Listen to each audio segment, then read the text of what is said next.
तर काय सांगणार आहात तुम्ही जो काय बेमुदत उपोषण या ठिकाणी करताय अधिकाऱ्यांच्या विरोधात, विषय काय आहे, काय सांगणार? जय हिंद मित्रांनो, मी गोपाल भानुशाली, सामाजिक कार्यकर्ता, ठाणे जिल्हा. विषय आपण बघू शकता, अवैध बांधकाम आणि अधिकारी यांचा भ्रष्टाचार. अतिक्रमण विभाग, MIDC, नवी मुंबई. 2024 मध्ये बांधकाम सुरू असताना सदर अधिकारी यांना माहिती देण्यात आली होती. माहितीनंतर संबंधित अधिकारी इन्स्पेक्शन केला जागेवर जाऊन. त्यांनी चौकशी केली असता सदर ठिकाणी कुठली परवानगी घेतलेली नाही. यांनी लिहून दिला की सदर बांधकामासाठी परवानगी घेतली नाही, अनधिकृत आहे, तुम्ही स्वतः डेमोलिश करून घ्या. त्यांना 15 दिवसाची मुदत दिली. याचप्रमाणे परत दुसऱ्या महिन्यात एक नोटीस दिली, 15 दिवस. सदर बांधकामधारकाने काही स्वतःच्या हाताने निष्कासित केलं नाही. परत याचप्रमाणे तिसरी नोटीस देण्यात आली. म्हणजे ऍक्च्युली 2024 मध्ये 3 नोटिसा गेल्या. ही जबाबदारी संबंधित अधिकारी याची होती की पुढे काय कारवाई करावी, पण आजपर्यंत त्यांनी कुठल्याही प्रकारची निष्कासनाची कारवाई केली नाही.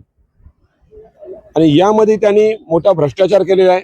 म्हणून संबंधित अधिकारी यांना निलंबित करण्यात यावा, बांधकाम निष्कासित करण्यात यावा आणि का त्याला रेग्युलराइज करण्यात यावा, ही माझी वरिष्ठांकडे मागणी आहे. कोण अधिकारी आहेत आणि जे काही बार आहे तो त्या रेस्टॉरंटवरती तुम्ही अवैध बांधकाम म्हणून जे काही मी नाही बोलत, हे अधिकारी यांनी लिहून दिलंय, परवानगी घेतली नाही आणि स्वतः डेमोलिश करा. याचा अर्थ काय झाला, ते बांधकाम अनधिकृत आहे. बरं, आपल्या बोलण्याने काय नाही बोलत, त्यांनी ज्या नोटिसा दिलेल्या आहे हे पेपर बोलतात.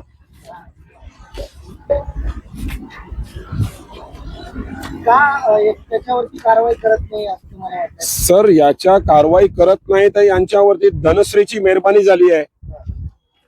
यांना सदर ठिकाणी काय फ्लॅट भेटला आहे आणि काय आर्थिक लाखो रुपये भेटले आहे, हे माझे नोटीस नाही, घरे बनवलेली यांनी दिलेली आहे. आता हे प्रश्न तुम्ही त्यांना पण विचारावे की आजपर्यंत कारवाई का करण्यात आली नाही.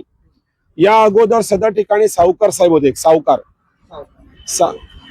पण ते त्यांच्या आता रिटायरमेंट झाला. तर सदर ठिकाणी आले आता संतोष कळसकर, तर त्यांच्याही निर्देशनात ते आणून दिलं होतं, पण त्यांनी तोच भ्रष्टाचार पूर्णपणे चालूच ठेवला. त्यांनी काय कारवाई केली, वारंवार त्यांना भेट देण्यात आली, सांगण्यात आली. ऍक्च्युली 3 नोटीस नंतर नोटीस पण देण्याची नसते, डायरेक्ट कारवाई करायची असते. आणि काय त्याला रेग्युलाइज करून घ्या, त्यांच्याकडनं दंड आकारून, तेही या लोकांनी करत नाही. म्हणजे गुलामगिरी करा यांची आणि पगार घ्या शासनाच्या. कोण अधिकारी, कोण हे सगळे करतात? हे जे तत्कालीन सावकार साहेब होते, आता संतोष कळसकर साहेब आहे, ज्यांचा हे भ्रष्टाचार आहे. नाही तर कारवाई न करण्याचे कारण काय? 2024 मध्ये एक 44 लाख रुपये कॉन्ट्रॅक्टरला देण्यात आले अंदाजे बांधकाम निष्कासन. कुठे कुठे लोकांनी काय काय केला का नुसतं कॉन्ट्रॅक्टर आणि यांची मिलीभगत 44 लाख रुपये गेले. तर कसं काय 24 मध्ये एक आमच्यामध्ये बांधकाम होतं, हे का निष्कासित ना केला? सकाळपासून आज पहिला दिवस आहे, बेमुदत उपोषण आहे. काय रिस्पॉन्स आलाय, काय बोलणं, चर्चा वगैरे काय झालं? काही रिस्पॉन्स नाहीये. कुठला काय कारवाई करणार आहे नाही करणार कुठलाही माहिती यांची देण्यात आलेली नाही आहे. कारण माहिती कशी देणार, यांच्या अंगाचा वजन एवढं वाढलेलं आहे ते शासनाची खुर्चीवरून उठू शकत नाही, फेविकॉल सारखे बसून राहिले. आणि पगार शासनाकडे द्या, आपण गुलामगिरी बांधकामधारकांची करा. यांच्या हे माझ्या तर बेमुदत उपोषण चालू आहे, जोपर्यंत माझ्याचं होणार तोपर्यंत. नाही तर न्यायालय तर आहे ना. यांच्या वरिष्ठांना पण कळवलं आहे.